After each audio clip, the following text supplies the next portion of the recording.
Reporter exclusive വാർത്തയിലേക്കാണ് പ്രിയപ്പെട്ട പ്രേക്ഷകരുടെ ശ്രദ്ധയെ ക്ഷണിക്കുന്നത്. മിൽമയിൽ ടെൻഡർ അട്ടിമറിയും നടന്നു. പാൽക്കുപ്പിയുടെ ടെൻഡർ നടപടികൾ കാരണമില്ലാതെ റദ്ദാക്കി. ടെൻഡറിൽ രണ്ടാമതെത്തിയ കമ്പനിയുമായി കുപ്പി വിതരണം പങ്കുവയ്ക്കണമെന്ന് ടെൻഡറിൽ ഒന്നാമതെത്തിയ ക്ലിയർപെറ്റ് എന്ന കമ്പനിയോട് മിൽമ ആവശ്യപ്പെട്ടു. കരാർ വ്യവസ്ഥകൾ ലംഘിച്ചാണ് വിതരണം പങ്കുവയ്ക്കാൻ മിൽമ ക്ലിയർപെറ്റിനോട് ആവശ്യപ്പെട്ടത്. നിർദ്ദേശം ക്ലിയർപെറ്റ് നിരാകരിച്ചതോടെ കരാർ റദ്ദാക്കുകയും ചെയ്തു. മിൽമയുടെ തട്ടിപ്പിന്റെ രേഖകൾ റിപ്പോർട്ടർ പുറത്തുവിടുന്നു. റോഷിപാലുണ്ട് കൂടുതൽ വിവരങ്ങളുമായി. റോഷിപാൽ, ഇതെന്ത് നീതിയാണ്? ടെൻഡറിൽ പങ്കെടുത്താൽ ആദ്യം ടെൻഡർ ഏറ്റവും കുറച്ച് കോട്ട് ചെയ്തിരിക്കുന്ന അവരുടെ മാനദണ്ഡങ്ങൾ പാലിക്കുന്ന ആദ്യത്തെ ടീമിന് കൊടുക്കും. അപ്പം ഒന്നും രണ്ടും കൂടി രണ്ടാമതെത്തുന്ന ടീമിനെ കൂടി അല്ലെങ്കിൽ രണ്ടാമതെത്തുന്ന കമ്പനിയെ കൂടി പരിഗണിച്ച് നിങ്ങൾ വീതം വെച്ചുകൊള്ളാനാണോ മിൽമയുടെ ഉത്തരവ്? അതെന്ത് വിചിത്രമായ ഉത്തരവാണ്. അങ്ങനൊരു ഉത്തരവിന് എന്താ സാധ്യത? എങ്ങനെയാണ് അങ്ങനൊരു ഉത്തരവ് ഇറങ്ങുന്നത്? റോഷിപാൽ.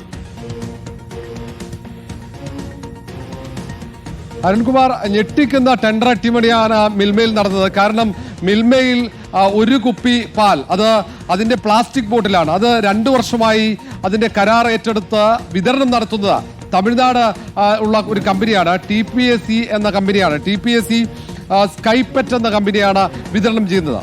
അത് ഈ തവണ ടെൻഡർ വിളിച്ചപ്പോൾ 3 കമ്പനികളാണ് ടെൻഡറിൽ പങ്കെടുത്തത്. അതിൽ പങ്കെടുത്തത് ഒന്ന് TPSC സ്കൈപെറ്റ്, രണ്ടാമത്തേത് TPSC ഇന്ത്യ പ്രൈവറ്റ് ലിമിറ്റഡ്. ഈ 2 കമ്പനികളും ഒരേ മാനേജ്മെന്റിന് കീഴിലുള്ളതാണ്. അതിന് പുറമെ കോഴിക്കോട് ആസ്ഥാനമായ മറ്റൊരു കമ്പനി ക്ലിയർപെറ്റ്. ഈ 3 കമ്പനികൾ പങ്കെടുത്തപ്പോൾ അതിൽ ഏറ്റവും കുറഞ്ഞ തുക ചെയ്ത ക്ലിയർപെറ്റിന് ടെൻഡർ ലഭിക്കുകയും ചെയ്തു. പക്ഷേ ടെൻഡർ ലഭിച്ച് ദിവസങ്ങൾ പിന്നിട്ടു, ആഴ്ചകൾ പിന്നിട്ടു. അതിന്റെ നടപടിക്രമങ്ങൾ പൂർത്തിയായെങ്കിലും അതിന്റെ പ്രവൃത്തി തുടങ്ങാനുള്ള അനുവാദം മിൽമ മാനേജ്മെന്റ് നൽകിയില്ല. അതിന്റെ കാരണം ഈ തമിഴ്നാട് ആസ്ഥാനമായി നിലവിലെ വിതരണക്കാരായ TPSC കമ്പനിക്ക് കരാർ ലഭിക്കാത്തതാണ്. കാരണം TPSC കമ്പനിയെ കൂടി ഉൾപ്പെടുത്തിക്കൊണ്ട് വിതരണം നടത്തണമെന്ന നിർദ്ദേശമാണ് മാനേജ്മെന്റ്. അത് രേഖാമൂലമാണ് നൽകിയത്. ടെൻഡറിൽ അങ്ങനെ ഒരു വ്യവസ്ഥ ഉണ്ടായിരുന്നില്ല. സാധാരണ ഒരുപക്ഷെ ടെൻഡറിൽ അങ്ങനെ പങ്കിട്ട് വിതരണം ചെയ്യാനുള്ള വ്യവസ്ഥയുണ്ടാകും. പക്ഷേ ഈ ടെൻഡറിൽ അങ്ങനെ ഒരു വ്യവസ്ഥയേയില്ല. അതായത് നിലവിലെ വിതരണക്കാരെ ഒഴിവാക്കാൻ മിൽമ മാനേജ്മെന്റിന് ഒട്ടും താല്പര്യമുണ്ടായിരുന്നില്ല. അങ്ങനെയെങ്കിൽ 60-40 അനുപാതത്തിൽ വിതരണം നടത്താം. ക്ലിയർപെറ്റിന് ടെൻഡർ ലഭിച്ചു. കുറഞ്ഞ തുകയ്ക്കാണ് ടെൻഡർ അവർ ഏറ്റെടുക്കുന്നത്. അവരോട് പറഞ്ഞത് ഈ വിതരണം ചെയ്യുന്നതിൽ 60% നിങ്ങൾ വിതരണം ചെയ്തോളൂ, നിലവിലുള്ള TPSC കമ്പനി ബാക്കിയുള്ള 40% വിതരണം ചെയ്യട്ടേന്ന്. അത് അംഗീകരിക്കാൻ കഴിയില്ലെന്ന് ഈ കരാർ എടുത്ത ക്ലിയർപെറ്റ് പറഞ്ഞതോടെ അങ്ങനെയെങ്കിൽ കരാറങ്ങ് റദ്ദാക്കി കളയാമെന്ന തീരുമാനം മിൽമ മാനേജ്മെന്റ് എടുത്തു.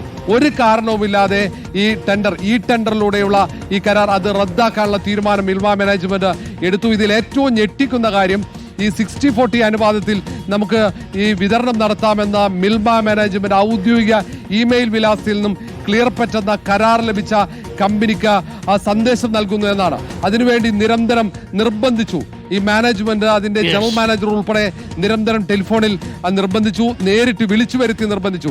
ഏതാണ്ട് 2 വർഷത്തേക്ക് 17 കോടി രൂപയുടെ കരാറാണ്. അതാണ് ഈ ടെൻഡർ വഴി കരാർ ഉറപ്പിക്കാനുള്ള തീരുമാനം മിൽമ എടുത്തത്. അതാണ് അട്ടിമറിച്ചത്. ഇത് സംബന്ധിച്ച് മുഖ്യമന്ത്രി VD സതീശന് ഈ കരാർ ലഭിച്ച ക്ലിയർപെറ്റ് കമ്പനി പരാതി നൽകിയിട്ടുണ്ട്.